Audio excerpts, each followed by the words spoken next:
Today, we are so excited. We have Lisa Diaz on our show, and we're just excited for what she has to share with you all today.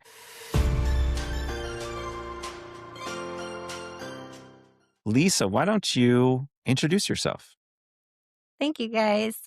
I actually grew up in Spain. My parents are missionaries and born and raised in Spain, have two siblings, and then came back to the States to go to college and stayed and grew my family from there, but kind of been in ministry in some form or another my whole life. I host a podcast called Story Driven Fundraising. And it's really for ministry leaders who are trying to fundraise for their ministries and sharing with them how to use the power of story to fundraise more effectively. That's amazing. I think probably more than just ministry leaders can benefit from that kind of training. And even people who are trying to get volunteers, who are trying to get people to just come on board with their vision. I think that's really important. So, Or anybody that's just trying to get the word out about what they're doing and what they're passionate about. Yeah, it absolutely works in many different areas. I've seen it work for businesses and branding and marketing. And I just saw how it can actually also work for ministries. And I thought if ministry leaders only knew how to use this tool, then fundraising wouldn't be such a headache. So, you want to hear God's voice again, and you want clarity in your purpose, but you feel stuck and might be thinking, is that God's voice or just me? listen, it doesn't have to be this way. Our Clarity Coaching program is designed to reconnect you to God's voice and demolish those lies trying to hold you back. As you work with us, you'll learn our simple, proven 5-step process for overcoming lies and limiting beliefs and reconnecting with God's truth. We'll give you the tools you need to succeed, to move forward with confidence and stay plugged in to God's voice. Book your clarity coaching session today to build confidence in your identity in Christ and move forward in your purpose. Just go to joshandkarina.com/coaching. That's JOSHANDCORINA.com/coaching and book your first session now. So, why do you think that so many people in ministry struggle to clearly communicate who they are and what they do? That it's such a big question. A lot of times ministry leaders come from so many different they come into ministry in so many different ways. A lot of times they just kind of fall into it or they're kind of nudged into it. But in a lot of ways, there's not a whole lot of training. It's almost like, oh, you're willing? Okay, you are Yeah. hired. Or you have the spot. And a lot of times you just kind of learn on the go in a lot of different ways, a lot of different areas of ministry. And when it comes to communicating about it without any sort of training, you just try your best, kind of fumble forward, maybe look to the left and to the right. What are other people doing? But everyone seems to be struggling a little bit with it. And there's so many other things that go with it, with even the fact of feeling awkward or Yeah. shameful, about asking for help, asking for support. And there's just a lot of things kind of tied into it that we can dive into. All the That's so true. I mean, we had no training in that when we got into ministry, and I don't think anybody around us did. I mean, even if you go to Bible school, you have a ministry degree, or you go to a seminary, they don't really There's not teach like a you. marketing There's class. no marketing class. There's no really how to fundraise. Yeah. None of that is really covered. And especially if you're a volunteer or a lay leader, hmm uh, you kind of, it's whatever you bring with you is Yeah. what you got. So I love what you're doing, trying to help ministries just get their message out there. It's so cool. Yeah. For us, yeah. it was a lot of bake sales and we sold salsa. Oh, We nice. actually did really good with salsa. But yeah, it's like whatever tools you have, it's kind of what comes out. So Mhm. that would have been really helpful. Yeah. Yeah, I can actually tell you how I first realized it because growing up as a missionary kid, I actually really hated the idea of fundraising. I saw everyone else do it and I saw the negativity and the like negative vibe around fundraising. And I was like, Yeah. I am never gonna be a missionary because I don't wanna fundraise, I don't wanna ask people for money to do a job. I wanna earn my own money. And so my kind of path went a little bit differently. I was still involved in ministry, and I was working at a mega church as a video director, and I had this opportunity to go on a trip and do, it was basically a fundraising video for an event that they were gonna do for a nonprofit that sponsored children. And I had been learning about storytelling on the side, and I just loved it. I Yeah. thought it was so, um, powerful and memorable, and it was not just a bunch of information, just let me tell y'all this list of information.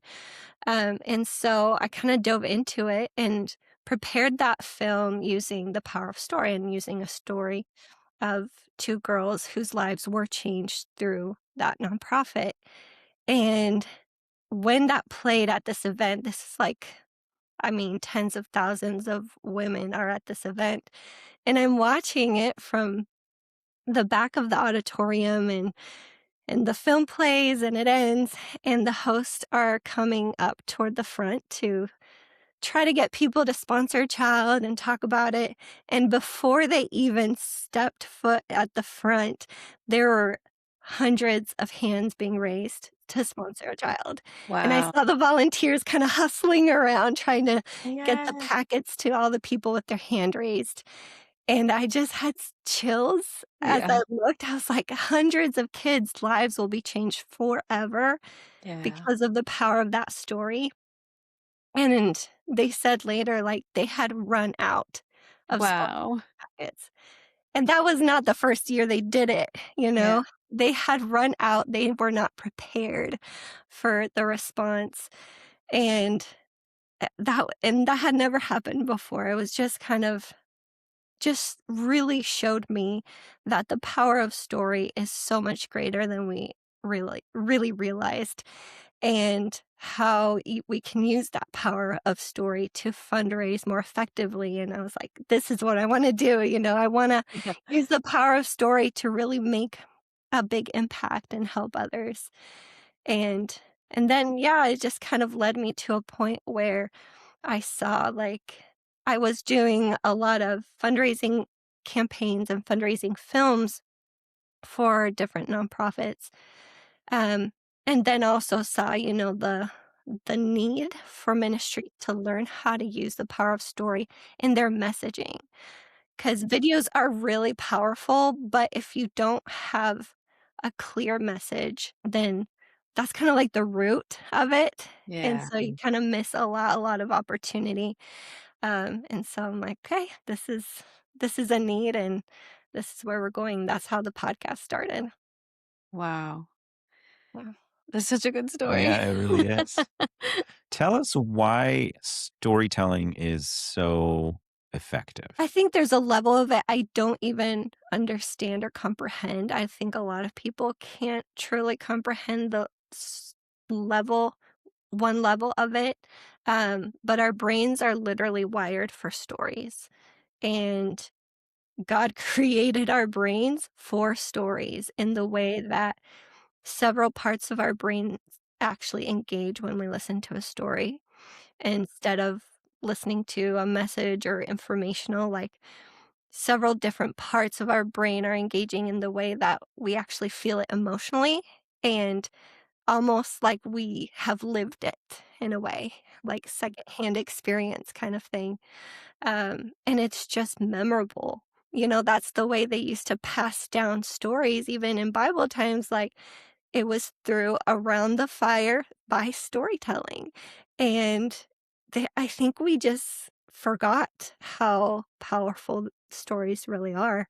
Um, and then along the way, I just learned, like, there's story frameworks too.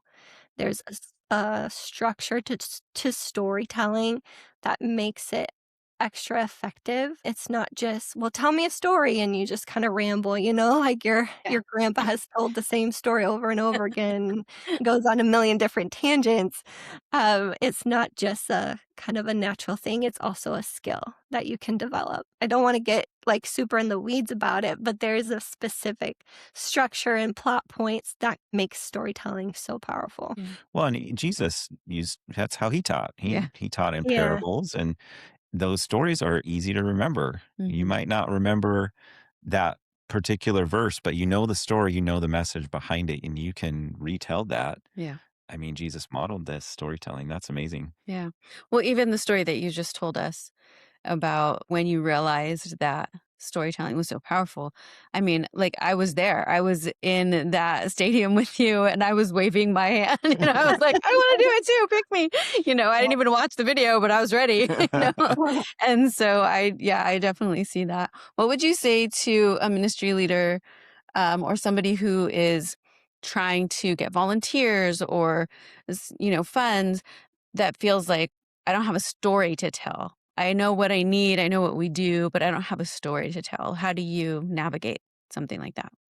I think one of the main things when it comes to talking about your ministry, whether you're trying to get volunteers or funds or just buy in to the ministry, a lot of times it's like, well, tell me about your ministry. And you say, well, we do this and we do this, maybe your mission statement, but you kind of miss the main point. So, one of the key things that creates a strong story is conflict. And that once that conflict comes into play, that is like the start of a story. There is no story without conflict. And so when it comes to talking about your ministry, you really need to lead with conflict. And what that means is think about the whole reason why your ministry exists. What would happen if it didn't? Who do you minister to and what is their need? Like what need are you meeting? What problem are you solving? Instead of starting with, well, we have a ministry school and we serve food and all the things that you do, it's harder to get emotionally connected to that because it's like, great. That's a lot of good things you're doing, Yeah. like, Yeah. okay. But if you start with the need, like, hey, in your own community, there are people who are waking up without food for like 3 days, like whatever that need is, you Yeah. have to lead with that because that is what connects emotionally with your listeners. Is like, oh, that is a problem. I care about that problem. How are we going to solve it? Yeah. And so, what conflict does is also creates this story loop, opens a story loop in the person's mind where it's like, oh, how is this going to be solved? How is this going to overcome? And they want to stay and hear the end of that story. That Right. happens in movies and books and, the reels that you watch or like episodes of shows where they end on a climax. How is it going to end? And it's the same type of thing. Once you start with conflict, this is the problem and it's urgent and it's a big need, then people wanna listen in, "Okay, how is this gonna be solved?"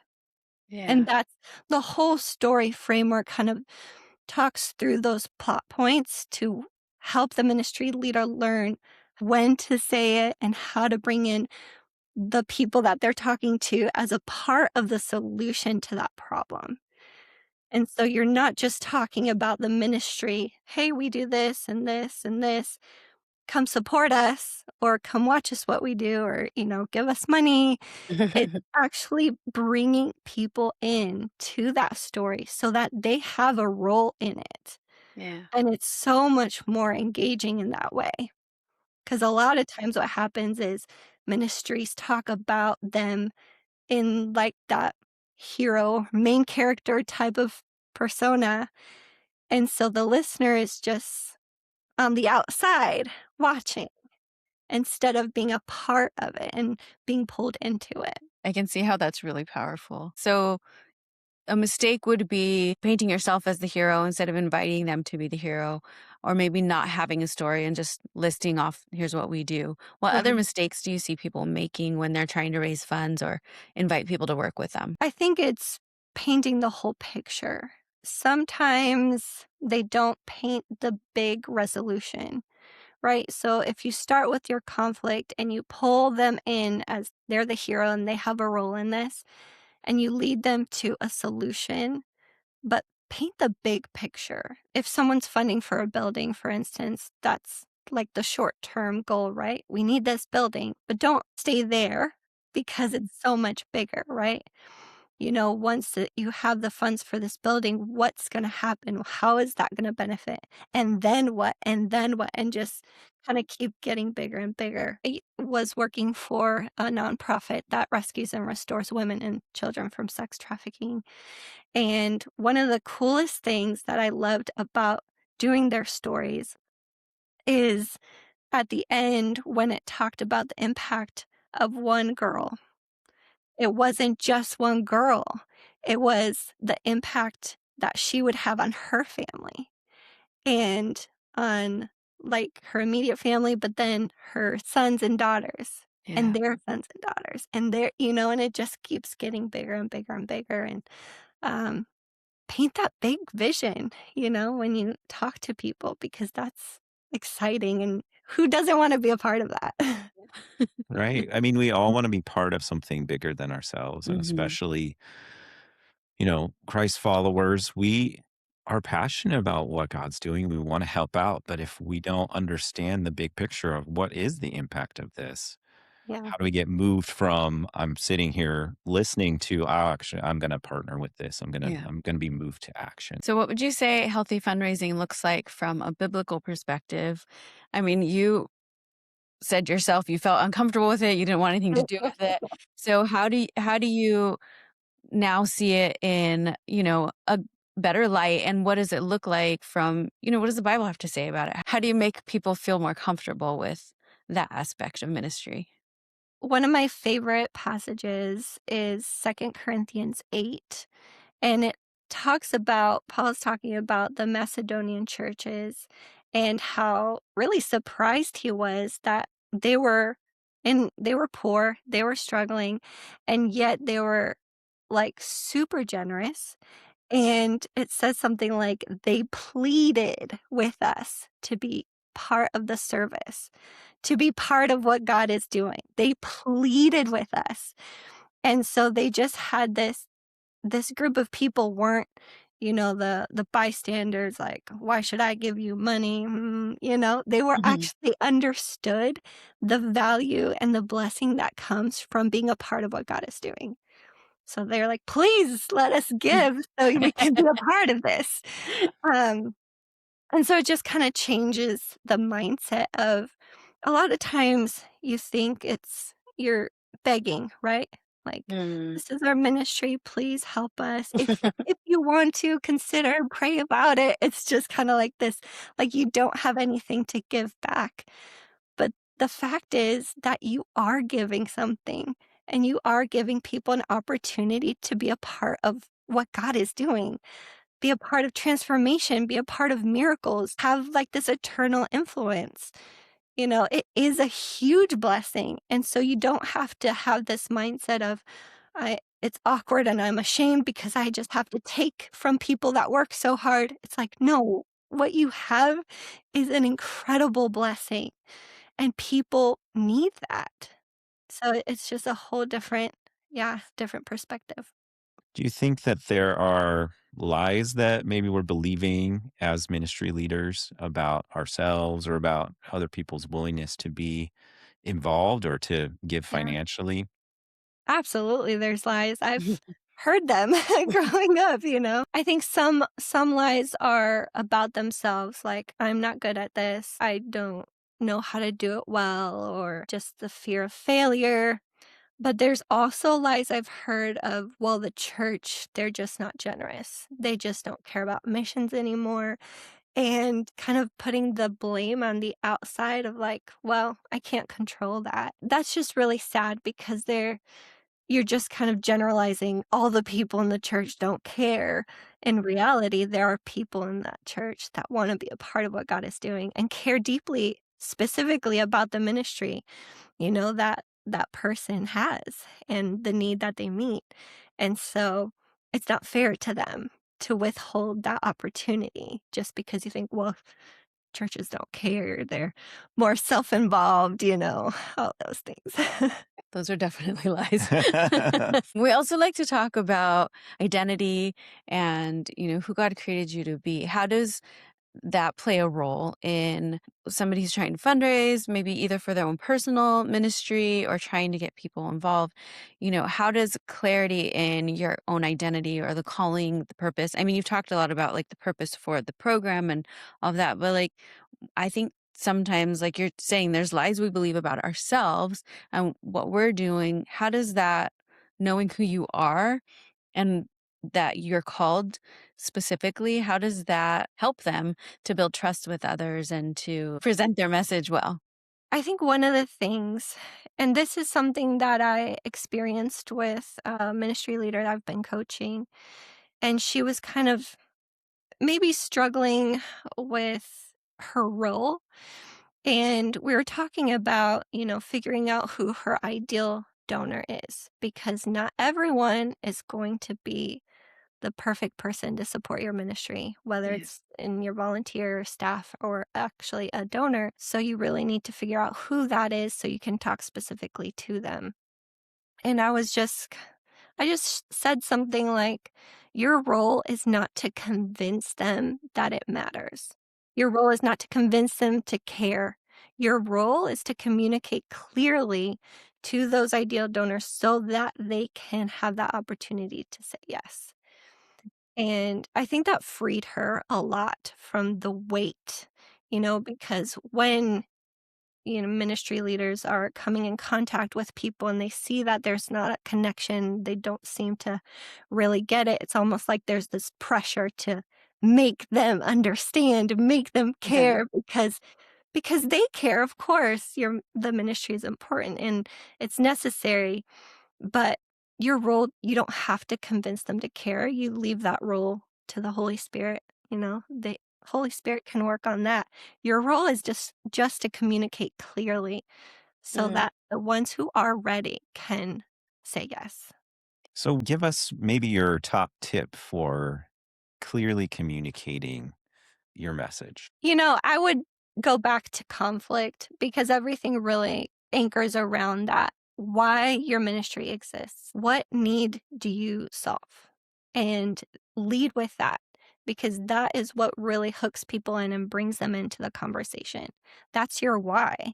And so it actually, sometimes ministry leaders don't even know what their why is or don't know what problem they solve, they just do. We just do all these things, but there's always a reason. So you just take a little time to think about that. Who do you serve and what problem do you meet? And that will go a long way. Yeah, that's really good. I think so many of us have not even really sat down to consider that. Maybe kind of in your heart, "Oh, I'm passionate about serving people. I want to help people." But have I really said, okay, what is the problem that we're actually solving, Yeah. in our church or in our ministry? Mhm. So some of them it's obvious, Yeah. right? But for some of them it's a little bit more nebulous because maybe we have this church and we have 20 different ministries. How do Right. I boil that down to, okay, what are we really going after? Mhm. Mhm. Yeah. And one of the benefits too is it unifies everyone. Like everyone is clear, not just the people listening to your message, but everyone internally, volunteers and staff, like, oh, okay, like we're unified on this main message, on this main point. So it's helpful.